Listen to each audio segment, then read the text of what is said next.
प्यारे बच्चों नमस्कार। आप सभी का स्वागत है आज के इस नए सेशन में। प्यारे बच्चों मैं आप सभी का बहुत बहुत स्वागत करता हूं आज के इस धक्काधार सेशन में। प्यारे बच्चों मैं आज के इस सेशन में क्लास 10th के संस्कृत का वैसे भी ऑब्जेक्टिव क्वेश्चन बतलाऊंगा जो कि आपके बोर्ड एग्जाम से काफ़ी महत्वपूर्ण रहने वाले। प्यारे बच्चों आपके बोर्ड एग्जाम में रामबाण साबित करेंगे मेरे आज के इस सेशन के सारे प्रश्न। प्यारे बच्चों संस्कृत के वैसे मोस्ट ऑब्जेक्टिव क्वेश्चन बतलाऊंगा जो कि आपके बोर्ड एग्जाम से इसी तरह के टॉपिक्स पर हर वर्ष हर साल प्रश्न पूछा जाता है। प्यारे बच्चों उसी तरह के प्रश्न को आज के इस सेशन में प्यारे बच्चों बतलाऊंगा। प्रीवियस ईयर प्रश्न भी इसमें बतलाऊंगा, क्वेश्चन बैंक से भी प्रश्न बतलाऊंगा और बुक के सारे प्रश्न को आज के इस सेशन में डिस्कस करूंगा। प्यारे बच्चों कुछ ही प्रश्न है, हर चैप्टर बाय चैप्टर मैं बतला रहा हूँ, प्रश्न को हर सेट बाय सेट बतला रहा हूँ ताकि एक में बतला दूंगा तो वीडियो लंबा हो सकता है। प्यारे बच्चों वीडियो को बचाते हुए, समय को बचाते हुए मैं सेट बाय सेट करा रहा हूँ। प्यारे बच्चों तो हमारे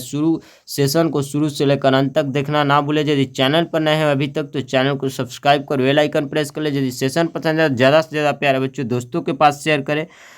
क्वेश्चन में कोई भी डाउट हो तो कमेंट जरूर कर। जो यदि PDF चाहिए सारे सेशन का तो दिए गए कॉन्टैक्ट नंबर पर मैसेज कर PDF परचेज कर सकते हैं। प्यारे बच्चों चलिए देखते हैं आज के इस प्रश्न को, समय को देखते हुए। प्यारे बच्चों क्या करा पहला प्रश्न देखिए, मंडलम पाठ में कैसे मंत्र संकलित है। बहुत ही क्वेश्चन इंपॉर्टेंट है, पदात्मक। इस प्रश्न का ऑप्शन बी से हो जाएगा। कैसे मंत्र संकलित है प्यारे बच्चों, पदात्मक। इस प्रश्न का ऑप्शन बी से हो जाएगा।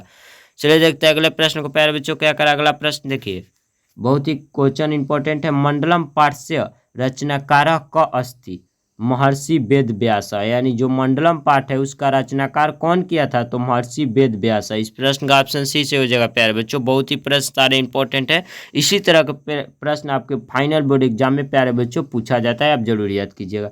यह संपूर्ण संसार किसके द्वारा अनुशासित है, प्रात्मा के द्वारा। इस प्रश्न का ऑप्शन बी से हो जाएगा। प्यारे बच्चों चलिए देखते हैं अगले प्रश्न को। प्यारे बच्चों क्या करें, सतपेव जयंती किस उपनिषद का मूल मंत्र है, मुंडको उपनिषद का। इस प्रश्न का ऑप्शन सी से हो जाएगा। प्यारे बच्चों किस उपनिषद का मूल मंत्र है तो मुंडको उपनिषद का। इस प्रश्न का ऑप्शन सी से हो जाएगा। प्यारे बच्चों चलिए देखते हैं अगले प्रश्न को। प्यारे बच्चों क्या करा है, हिरण्यन पत्रेण दृष्टय यह मंत्र किस उपनिषद से लिया गया है, ईश्वरीय उपनिषद से। इस प्रश्न का ऑप्शन ए सही हो जाएगा। प्यारे बच्चों चलिए देखते हैं अगले प्रश्न को। प्यारे बच्चों क्या करें, मंगलम पाठ में कुल कितने मंत्र पद हैं, यानी कितने मंत्र है, 5 मंत्र है। प्यारे बच्चों मंडलम पाठ के पद जो पद खंड होता है उसमें कितने मंत्र है प्यारे बच्चों, 5 है। इस प्रश्न का ऑप्शन ए सही हो जाएगा। प्यारे बच्चों कितने मंत्र संकलित है, 5 मंत्र संकलित है, आप जरूर याद कीजिएगा। इसी तरह का प्रश्न संस्कृत के फाइनल बोर्ड एग्जाम के पेपर में पूछा जाता है।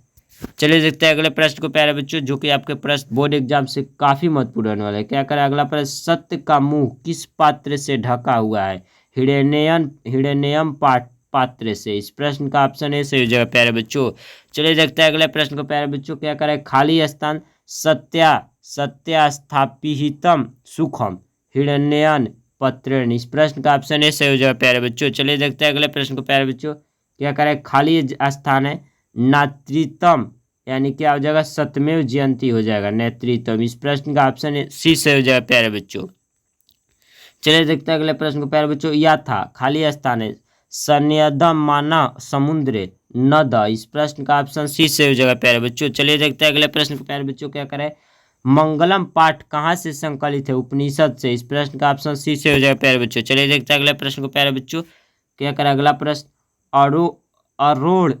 अरोड़ियन महतो महिमान मातनम मंत्र किस उपनिषद से संग्रहित है, कठो उपनिषद से। किस उपनिषद से प्यारे बच्चों, कठो उपनिषद। इस प्रश्न का ऑप्शन बी से हो जाएगा। प्यारे बच्चों चलिए देखते हैं अगले प्रश्न को। प्यारे बच्चों क्या करें अगला प्रश्न देखिए, नदियां नाम और रूप को छोड़कर किस में मिलती है, समुद्र में मिलती है। प्यारे बच्चों इस प्रश्न का ऑप्शन ए से हो जाएगा। प्यारे साथियों चलिए देखते हैं आज के अगले प्रश्न को, महान से भी महान क्या है, आत्मा है। प्यारे बच्चों महान से भी महान क्या हो सकता है, आत्मा हो सकता है। इस प्रश्न का ऑप्शन ए सही हो जाएगा। प्यारे साथियों चलिए आज का सेशन का यहीं तक प्रश्न था। पूर्ण विश्वास और पूर्ण आशा के साथ हमें कहना पड़ा कि आज का सेशन प्यारे बच्चों आप सभी को बहुत ही पसंद आया होगा। यदि पसंद आया ज़्यादा से ज़्यादा दोस्तों के पास शेयर करें, क्लासमेट के पास शेयर करें। प्यारे बच्चों कोई भी डाउट हो तो कमेंट जरूर करें। चैनल पर नए तो चैनल को सब्सक्राइब कर बेल आइकन प्रेस करें। चलिए मिलते हैं इसी तरह के किसी नए सेशन में, तब तक के लिए धन्यवाद प्यारे बच्चों।